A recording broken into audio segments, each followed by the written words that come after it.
Welcome to AFN Coaching YouTube classes. Subscribe to our channel or visit us. Hello everyone. Welcome to AFN Coaching YouTube channel. पिछले classes में हम पढ़ रहे थे solar system के बारे में, जिसमें हमने पढ़ा अपने सन, मून, डिफरेंट प्लैनेट्स, उन सब की प्रॉपर्टीज के बारे में। उसके अलावा other celestial bodies like asteroid क्या होते हैं, मेटेरॉइड क्या होते हैं, ये सब हमने पढ़ा और लास्ट में उनसे रिलेटेड कुछ क्वेश्चंस भी किए। तो अब हम पढ़ेंगे अपनी अर्थ के बारे में, जिसमें आज की इस क्लास में हम पढ़ने वाले हैं मोशन ऑफ अर्थ। हमारी पृथ्वी किस तरीके से मोशन करती है। हम सबको पता है वो सन के अराउंड रिवॉल्व करती है, तो वो कैसे रिवॉल्यूशन, रोटेशन या जो भी मोशन है वो किस तरीके से करती है या कौन कौन से मोशन वो परफॉर्म करती है, हम इन सब के बारे में पढ़ेंगे आज के इस क्लास में। तो चलिए शुरू करते हैं क्लास।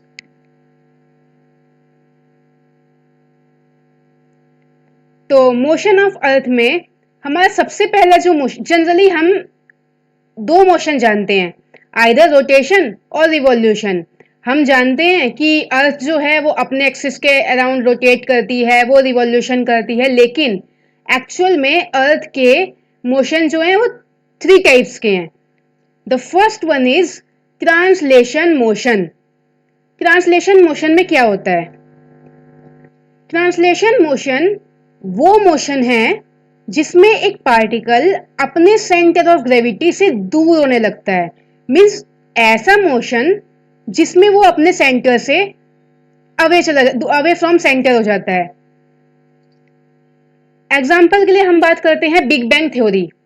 हम सभी जानते हैं हमारे यूनिवर्स का फॉर्मेशन जो हुआ है वो बिग बैंग थ्योरी से एक्सप्लेनेशन उसका दिया गया है। दैट इज बहुत बिलियन ईयर पहले बहुत सारे हैवी पार्टिकल्स हुआ करते थे। वो हैवी पार्टिकल्स मोशन करते थे, मोशन करते करते उनका आपस में टकराव हुआ, उनके टकराव की वजह से एक्सप्लोजन हुआ। अब ये पार्टिकल स्मॉल स्मॉल पार्टिकल्स में डिवाइड हो गए।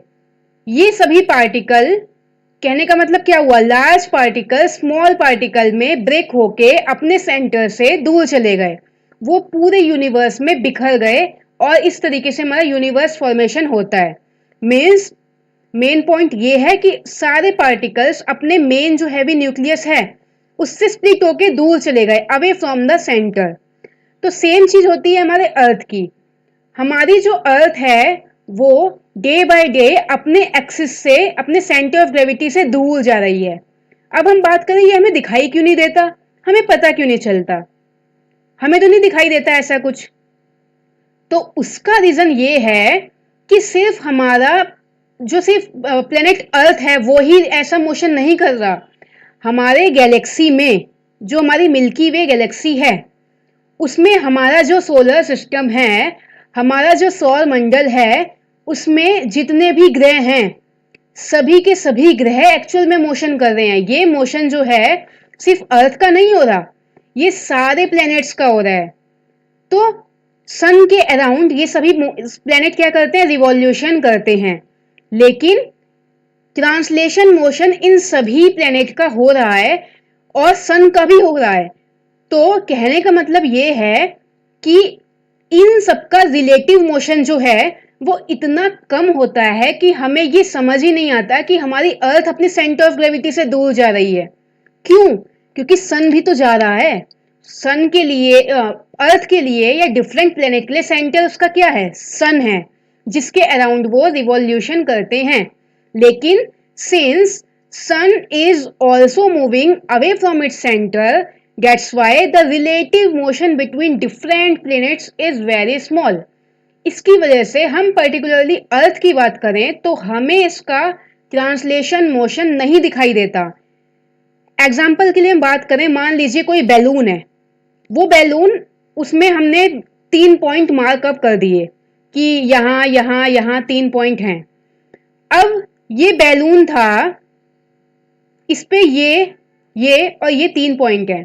अब इसका इंफ्लेशन होगा अब ये और एक्सपेंड होगा मान लीजिए, तो क्या होगा, ये पॉइंट यही तो नहीं रह गया ना, ये पॉइंट शिफ्ट हो गया, ये पॉइंट भी शिफ्ट हो गया, ये पॉइंट भी शिफ्ट हो गया। लेकिन मैं पर्टिकुलरली इस पॉइंट को अगर हाईलाइट करूं कि इस पॉइंट का मोशन हुआ है, ट्रांसलेशन मोशन, तो आप कहेंगे कि हमें तो समझ ही नहीं आ रहा। क्यों? क्योंकि सिर्फ इस पॉइंट का ही नहीं हुआ, इसके कोरस्पॉन्डिंग बाकी जो 2 पॉइंट थे उनका भी मोशन होगा। तो ये तीनों का आपस में जो रिलेटिव मोशन है वो इतना स्मॉल होगा कि वो हमें नजर ही नहीं आएगा कि मोशन हुआ है।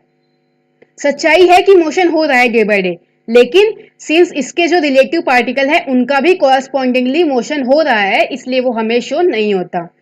और ये देखिए, हमारे यूनिवर्स में डिफरेंट गैलेक्सीज हैं, ये फिगर दिखा रही है डिफरेंट गैलेक्सीज हैं। अब डिफरेंट गैलेक्सीज मतलब बहुत सारे इसमें स्टार हो गए, हर एक स्टार का अपना एक सोलर सिस्टम हो गया। अब हम इस सोलर सिस्टम की बात करें, इसका ट्रांसलेशन मोशन होगा, क्योंकि अभी हमने बोला हर एक पार्टिकल का ट्रांसलेशन मोशन हो रहा है यूनिवर्स में जो भी एग्जिस्ट कर रहा है, तो इसका भी होगा, इसका भी होगा और इसका भी होगा। इनिशियली हम बात करें तो इस पार्टिकल में यहाँ इतना डिस्टेंस है, यहाँ इतना डिस्टेंस है, इसमें इसमें इतना है, इसमें और इसमें इतना है। अब जब इन सबका ट्रांसलेशन मोशन हुआ, ये अपनी जगह से दूर गया, ये भी अपनी जगह से दूर गया, ये भी गया और ये भी गया, तो रिलेटिव मोशन तो बहुत स्मॉल हुआ ना, वो तो हमें नजर ही नहीं आ रहा है। तो ये होती है एक्चुअल पोजीशन कि हमारे प्लेनेट, हमारे सोलर सिस्टम के हर एक प्लेनेट का translation motion time to time होता है जो हमें नजर में नहीं आता। तो फर्स्ट मोशन हो गया हमारा translation motion of earth. Next है हमारा रोटेशन। रोटेशन हम सभी जानते हैं कि हमारा अर्थ जो है वो सन के अराउंड रिवॉल्व करता है, लेकिन वो अपनी एक्सिस पे रोटेट भी करता है। हमारा जो ये अर्थ है वो अपनी एक्सिस पे 23.5 डिग्री पे टिल्टेड है। ये जो एंगल है ये 23.5 डिग्री है। तो ये जो इसकी वजह से क्या होता है, डे एंड नाइट का फिनोमिना होता है। कैसे होता है ये हम आगे जब लॉन्गिट्यूड लैटिट्यूड पढ़ेंगे तब एक्सप्लेन करेंगे। अभी हम सिर्फ इतना जानते हैं, मान लीजिए ये इसकी जो टिल्ट एक्सिस है ये ना होती और अर्थ जो है वो रोटेट नहीं करता, तो क्या होता, अर्थ का पोजीशन ऐसे ही रहेगा, ये सन के अराउंड ऐसे रिवॉल्यूशन करेगा, सन की लाइट डायरेक्ट इस पे ऐसे ही पड़ती रहेगी। तो क्या डे और नाइट होगा? नहीं होगा, क्योंकि हमेशा ये सनलाइट तो यहां पड़ती ही रह गई, मतलब हमेशा दिन ही रहेगा या हमेशा रात ही रहेगी इस वाले पोर्शन में। तो इसलिए सन जो हमारा अर्थ है वो टिल्टेड है 23.5 डिग्री पे, वो रोटेशन परफॉर्म करता है, that is the west to east rotation. ये anti clockwise from west to east अपनी एक्सिस पे रोटेशन परफॉर्म करता है। इसी रोटेशन का रिजल्ट है हमारा changes of day and night. जो दिन और रात हमें आज दिखाई देता है वो इसी वजह से है, क्योंकि हमारा जो अर्थ है वो रोटेशन करता है अपने एक्सिस के अराउंड। नेक्स्ट मोशन है हमारा रिवॉल्यूशन ऑफ अर्थ। रिवॉल्यूशन, हमारा जो अर्थ होता है, not only earth, all the planets of our solar system revolve around the sun. तो अर्थ हमारा सन के अराउंड रिवॉल्व करता है, that is it takes 1 year to complete the revolution around the sun. तो ये जो अर्थ है ये रिवॉल्व करता है, इसी रिवॉल्यूशन की वजह से एंड ऑल्सो टिल्टेड एक्सिस की वजह से हमें क्या दिखाई देता है, चेंज ऑफ सीजन। हमने रोटेशन में पढ़ा कि रोटेट होने की वजह से डे एंड नाइट का फिनोमिना दिखाई देता है, और रिवॉल्यूशन में क्या होता है, change off season, means winter, summer, spring, autumn, whatever. तो ये सभी चेंज जो सीजन के हो रहे हैं वो कैसे हो रहे हैं, रिवॉल्यूशन ऑफ अर्थ की वजह से अराउंड द सन। अब ये सीजन कैसे चेंज होते हैं, कैसे ठंड पड़ती है, कैसे गर्मी आती है, क्यों एक हेमिस्फीयर पे एक पर्टिकुलर टाइम पे ठंड हो गई और एक पर्टिकुलर टाइम पे गर्मी हो गई, ये सब हम आगे पढ़ेंगे लॉन्गिट्यूड एंड लैटिट्यूड वाले क्लास में। तो अर्थ रिवॉल्व करता है, तो कहने का मतलब अभी ये अर्थ यहाँ है तो एक टाइम के बाद ये यहाँ भी आएगी, एक टाइम के बाद यहाँ भी आएगी, एक टाइम के बाद यहाँ भी आएगी, फिर वापस 1 ईयर में अपना रिवॉल्यूशन कंप्लीट करके अपनी इनिशियल पोजीशन पर वापस चली जाती है। तो अब हम देखते हैं एक फिनोमिना है पेरिहीलियन एंड एपीहीलियन। अभी हमने देखा हमारा जो अर्थ है वो रिवॉल्यूशन करता है, रोटेशन करता है, डे एंड नाइट होता है, रिवॉल्यूशन करता है। मैंने पिछले अभी यहाँ आपको बताया कि अभी ये जो अर्थ है वो यहाँ है तो वो यहाँ होगा, तो वो यहाँ है वो यहाँ है। कहने का मतलब जो हमारे सन और अर्थ के बीच में डिस्टेंस है ये वेरी करेगा time to time. It will depend upon the position of rotation of earth. तो अब कुछ ऑप्टिमम कंडीशन तो होंगी ना, एक बार ऐसा टाइम भी आएगा जब ये जो डिस्टेंस है मैक्सिमम होगा, और एक बार ऐसा टाइम भी आएगा जब ये जो डिस्टेंस है ये मिनिमम होगा। तो पेरिहीलियन और एपीहीलियन में यही है। पेरिहीलियन, पेरिहीलियन का मतलब होता है उपसौर, हिंदी में से उपसौर बोलते हैं। Perihelion is that condition in which the distance between sun and earth is minimum.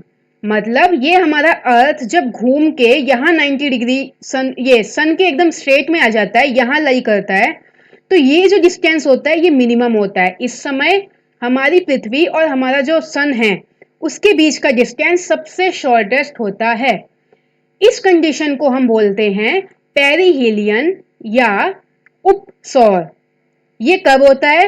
ये होता है हमारा 3 जनवरी को। हर साल 3 जनवरी को हमें ये देखने को मिलता है कि जो हमारा सन है वो और हमारी जो पृथ्वी है उसके बीच में शॉर्टेस्ट डिस्टेंस है।